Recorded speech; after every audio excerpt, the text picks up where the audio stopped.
6월 22일 화요일 출애굽기 29장 10절부터 37절까지의 말씀입니다. 오늘 말씀은 외임식의 속죄제 규례로 시작되는데요. 먼저 10절부터 14절까지의 말씀을 함께 읽겠습니다. 너는 회막 앞에 숫 송아지를 가져오게 하여라. 그러면 아론과 그의 아들들이 그 머리에 안수할 것이다. 너는 회막문 여호와 앞에서 숫송아지를 잡아라. 숫송아지의 피를 조금 가져다가 너의 손가락으로 제단 뿔에 바르고 나머지는 제단 밑에 쏟아 부어라.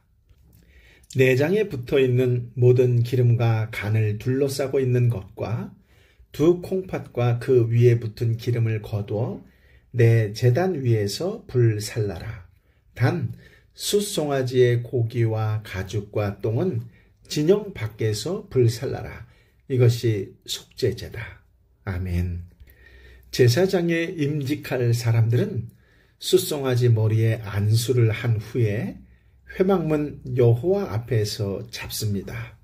이 안수는 죄를 송아지에게 넘겨 씌우는 것, 즉 전가를 의미하는데요. 이것은 거룩하지 못한 안수자의 죄를 송아지가 대신 뒤집어 쓴 채 죄값을 치르는 것입니다. 대신 흘린 그 피를 4개의 제단 뿔에 바른 후에 단 밑에 쏟고 내장과 간과 두 콩팥에 붙은 지방 덩어리는 단 위에 불사르고 속죄제 송아지의 고기와 가죽과 똥은 진 밖에서 불사릅니다. 소고기를 솥똥과 함께 처리하는 것이 아깝지 않을까요? 물론 속죄 제물의 일부분은 제사장이 먹었지만 죄가 전가되어 상징적으로 죄 덩어리가 된 송아지의 남은 제물은 공동체 밖으로 옮겨서 완전히 소각해야 했습니다. 제사장이 일반 백성보다 더 거룩해서 직분을 맡은 것은 아닙니다. 대제사장조차 죄인이기는 마찬가지여서 직무 수행 전에 자기 죄를 위한 속죄 제물을 드려야 했습니다.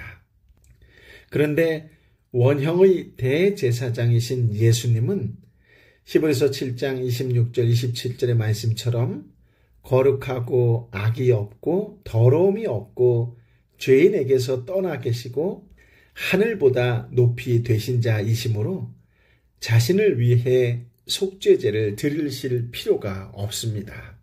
그러니 위임식에서는 제사장이 아니라 속죄 제물이 예수님의 모형입니다.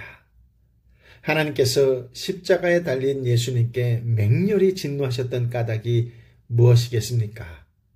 그것은 그 순간만큼은 아들이 아니라 속죄 제물 곧 택한 백성의 죄를 대신 뒤집어 쓴 죄 덩어리로 대하셨기 때문입니다.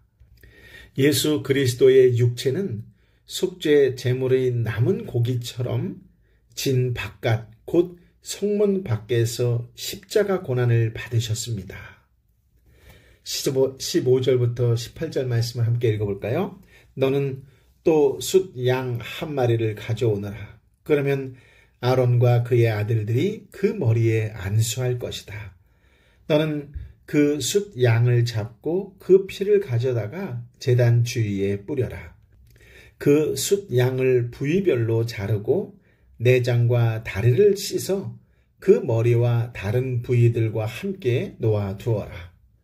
그러고 나서 제단 위에서 그 양을 통째로 불살라라. 이것은 여호와께 드리는 번제로서 좋아하시는 향기요 여호와께 드리는 화제다. 아멘.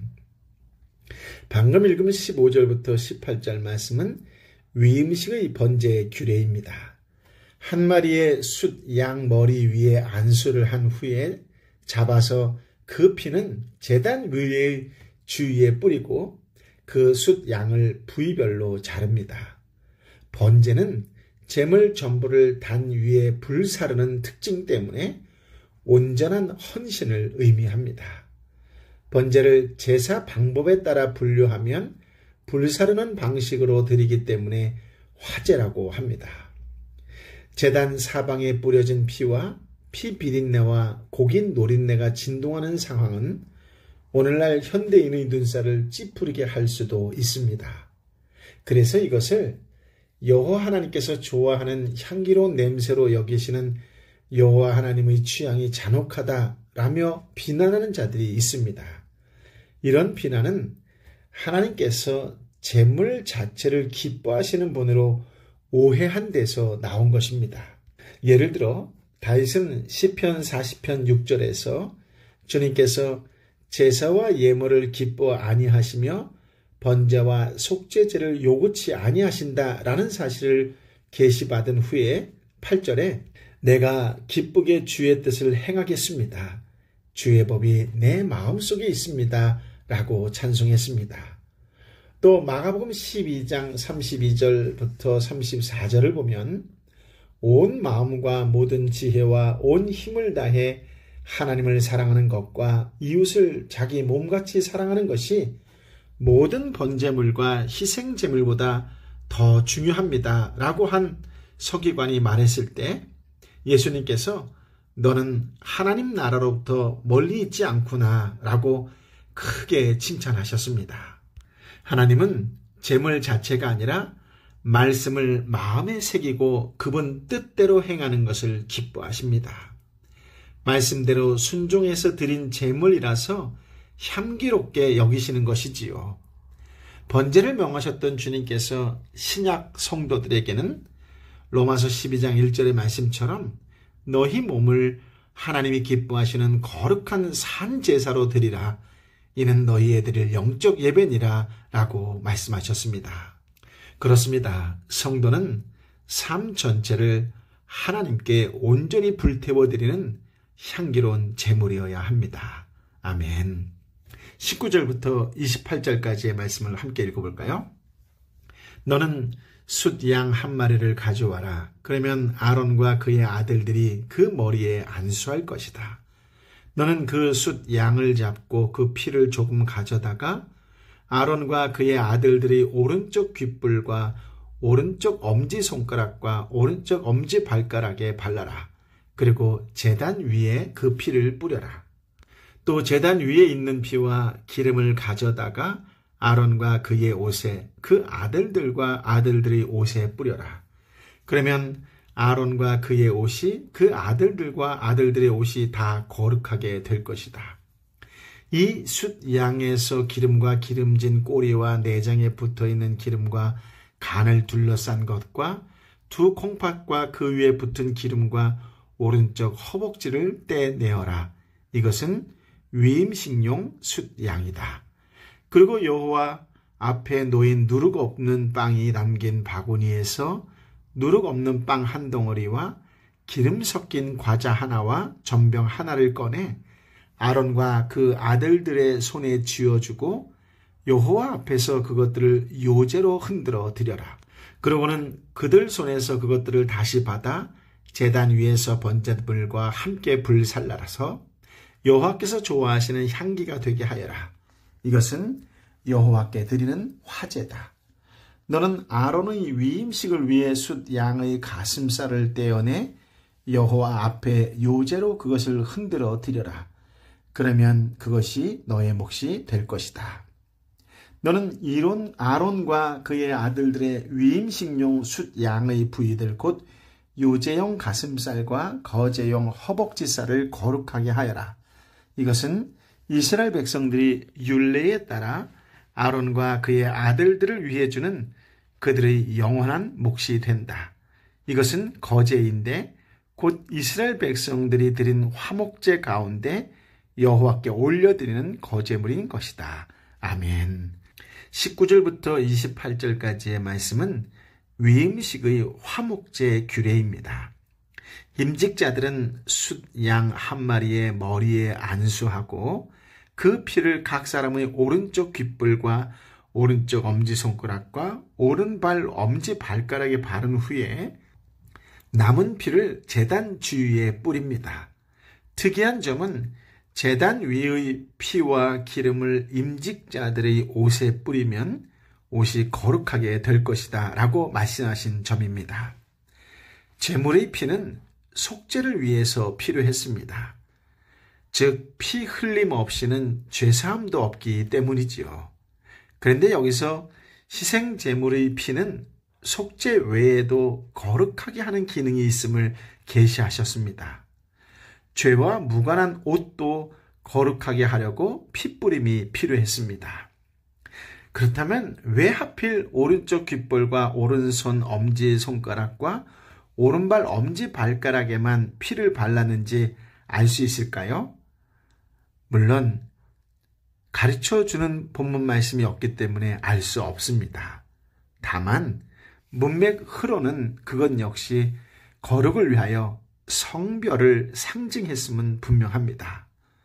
옷까지도 거룩하게 하신 후에는 숫 양의 기름과 기름진 꼬리와 그 내장에 붙어있는 기름과 간을 둘러싼 것과 두 콩팥과 그 주위에 붙은 기름과 오른쪽 허벅지를 떼내어서 여호와 앞에 있는 무교병 광주리에서 빵 한 덩이와 기름 섞인 과자 하나와 전병 하나와 함께 여호와 하나님 앞에 그것들을 요제로 흔들어 드립니다. 요제는 제물을 높이 들어 앞뒤로 흔들었다가 내리는 제사 방식인데요. 하나님께 드린 것을 다시 그분께 받는다는 의미입니다. 모세는 그들 손에서 제물들을 다시 받아 제단 위에서 번제물과 함께 불살라서 여호와께서 좋아하시는 향기가 되게 합니다. 이것이 여호와께 드리는 화제입니다. 요제용 가슴살과 거제용 허벅지살은 모세와 아론과 아론 아들들의 몫으로 따로 구별해 놓았습니다. 이렇게 함으로써 화목제 희생 중에서 높이 들어올린 제물, 즉 거제물은 영원히 대제사장과 제사장의 몫이 되도록 규례를 정하셨습니다. 참고로 아시겠지만 화목제는 하나님과 인간의 화목을 위해 드리는 제사인데 화목하지 않은 상태에서 화목하게 되기 위해서라기보다는 화목한 사실을 감사하며 드리는 제사였습니다. 또 거제는 제물의 가슴 부위를 높이 들었다가 내리는 제사 방법으로 그 실제적 영적 의미는 요제와 동일합니다. 제사가 끝난 후에는 그 거제 제물 중 오른쪽 넓적다리, 즉 허벅지 살을 제사장의 몫으로 돌려줬습니다. 이제 29절부터 34절까지의 말씀을 함께 읽어볼까요? 아론의 예복은 그의 아들들이 물려받는다. 아론의 아들들이 그것을 입고 기름 부음을 받고 위임을 받을 것이다. 아론의 뒤를 이어 제사장이 되는 아들이 회막에 들어가 성소에서 섬길 때에는 이 옷들을 7일 동안 입고 있어야 할 것이다. 또 너는 위임식용 숫 양을 가져다가 거룩한 곳에서 그 고기를 삶아라. 아론과 그의 아들들은 회막문에서 그 숫 양 고기와 바구니에 담긴 빵을 먹는다. 그들은 구별에 거룩하게 된 그 속죄 제물로 쓰인 것을 먹는다. 그러나 다른 사람은 그것을 먹으면 안 된다. 그것은 거룩한 것이기 때문이다. 위임식용 숫 양고기나 빵이 아침까지 남으면 불태워 버려라. 그것은 거룩한 것이니 막아서는 안 된다. 아멘. 여호와 하나님 앞에 성별된 아론의 예복은 대제사장의 직무를 끝날 때, 직무가 다 끝났을 때 아들에게 물려줘서 위임식 7일 동안 그것을 입고 기름 부음으로 위임받게 했습니다. 레위 계열의 대제사장은 전임 대제사장의 옷을 물려 입고 위임받아야 직무를 수행할 수 있었습니다. 한정된 기간 직무 수행을 한 후에는 계승자에게 옷을 벗어주어야 했지요. 그런데 하나님은 그들과 달리 계승하지 않는 제사장이 있을 것을 다윗에게 계시하셨습니다. 멜기세덱의 계열을 따른 영원한 제사장에 관한 예언인데 이 예언은 예수 그리스도를 통해 성취되었습니다. 아론의 대제사장 옷이 낡아져 없어지듯이 레위 계열의 대제사장도 영원한 제사장이 임직하면 사라져야 합니다. 예수님은 영원한 대제사장이시므로 계승할 다른 계승자는 필요하지 않습니다. 일반 화목제는 하나님께 드린 후에 그 제물의 일부를 돌려받아 제물 드린 사람과 그의 가족과 종들과 제사장들과 레위 사람들까지 함께 식사를 하지요. 죄사함을 통해 하나님과 화목하게 된 것을 기뻐하는 잔치의 성격이 있기 때문입니다. 그러나 위임식에 사용된 화목제 고기나 빵은 특별한 용도로 구별한 성물입니다. 제사장을 위임하며 그들을 거룩하게 하는 데 쓰인 것이므로 제사장 외에는 먹을 수 없고 다 못 먹고 아침까지 남으면 불살라야 합니다. 하나님께 성별된 것에 대해서는 일반적인 용도로 사용할 수 없게 금하신 것입니다. 35절부터 37절까지의 말씀을 함께 읽어볼까요? 너는 아론과 그의 아들들을 위해 이렇게 내가 너에게 명령한 모든 것을 하되 그 위임식 기간은 7일이다. 너는 죄를 덮기 위해서 날마다 숫송아지 한 마리로 속죄제를 드려라. 너는 제단 위에 속죄제를 드려서 그 제단을 깨끗하게 하고 제단에 기름을 부어 그 제단을 거룩하게 하여라. 너는 7일 동안 제단 위에 속죄제를 드려서 그 제단을 거룩하게 하여라. 그러면 그 제단이 가장 거룩하게 되고 그 제단에 닿는 것도 무엇이든지 거룩하게 될 것이다. 아멘. 위임식 7일 동안 매일 숫 송아지 한 마리로 속죄제를 드립니다. 이렇게 하면 아론과 아들들뿐만 아니라 숫소를 바쳤던 제단까지도 거룩해질 것이라고 하나님은 말씀하셨습니다. 성전 제단도 그 자체는 거룩하지 않습니다. 다만 말씀에 따라 7일 동안 제단을 위하여 속죄하여 거룩하게 할 때 하나님께서 거룩한 제단으로 간주하시고 제단에 접촉하는 것도 거룩하게 되는 것으로 간주해 주십니다. 근본적으로 제단 위에 놓여진 것은 거룩하신 하나님의 소유로 인정되는 것이기 때문에 거룩해지는 것으로 이해합니다. 그렇습니다. 제사장이 된다는 것은 최고의 영광입니다. 그러나 거기에는 엄청난 영적 부담감이 있습니다. 그들의 삶에는 모든 부분에서 거룩하고 온전해야 합니다. 인간의 지혜와 힘으로는 도저히 불가능하겠지요. 인간의 지혜와 힘으로 한다면 불가능할 수밖에 없습니다. 그렇습니다. 예수님으로 덧입고 예수님의 사람으로 살아갈 때 하나님이 원하시는 거룩하고 온전한 삶을 살아갈 수 있습니다. 온전히 하나님만을 의지하며 주님의 길을 걸어가는 거룩한 인생, 복된 인생이 되시기를 예수님의 이름으로 축복합니다. 아멘. 아버지 하나님, 오늘 참으로 귀한 말씀, 복된 말씀, 생명의 말씀을 허락하여 주시니 감사합니다. 제사장의 삶, 제사장의 환경을 되돌아보는 말씀을 통하여 내 자신의 삶과 내 자신의 환경을 되돌아봅니다. 정말 하나님이 원하시는 온전한 삶을 살아가고 있는지, 하나님 늘 말씀하시는 거룩한 사람으로 살아가고 있는지 다시 한번 되돌아보는 은혜의 말씀으로 허락하여 주시니 감사합니다. 제사장으로 임명하셨다고, 제사장으로 삼았다고 말씀하셨는데 이것이 짐이 아니라 영광으로 받아들일 수 있는 믿음의 사람이 되게 하여 주시어서 어떤 상황과 환경 속에서도 감당할 수 있는 영적 부담감으로 나만 거룩해지는 것이 아니라 나와 주변을 거룩하게 하는 하나님의 사람, 성령의 사람, 예수의 사람으로 살게 하여 주옵소서. 그러므로 인하여 내가 가는 곳에 하늘의 영광이 나타나고 내가 가는 곳에 아프고 힘들고 지친 자들이 힘을 얻고 예수님을 알게 되는 하늘의 역사, 놀라운 은혜의 역사가 펼쳐지는 영광을 허락하여 주옵소서. 예수님의 옷으로, 아니 예수님으로 덧입고 예수님을 따라 사는 거룩한 예수의 향기를 드러내는 믿음의 사람, 복된 그리스도인이 되게 하여 주옵소서.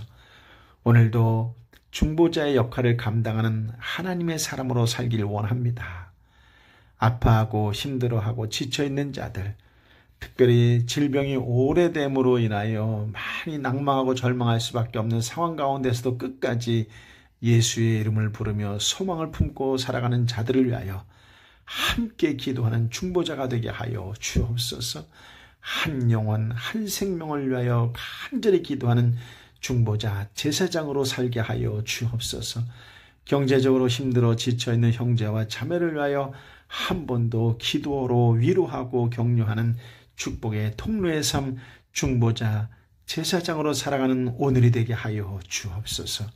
이제는 길이요 진리요 생명 되신 우리 주님 예수 그리스도의 은혜와 아버지 하나님의 크신 사랑과 성령 하나님의 위로 역사 교통 충만하심이 오늘 주신 말씀을 마음에 품고 온전히 신실한 예배자로 세상 어느 곳에서도 거룩하고 온전한 예수 그리스도의 사람으로 살겠노라고 결단하는 하나님의 사람들 한 사람 한 사람 머리 위에 저들이 간절한 마음으로 함께 기도하는 삶터와 일터와 공동체와 열방의 선교사님과 선교지 위에 함께하여 주옵기를 간절히 축원하옵나이다. 아멘.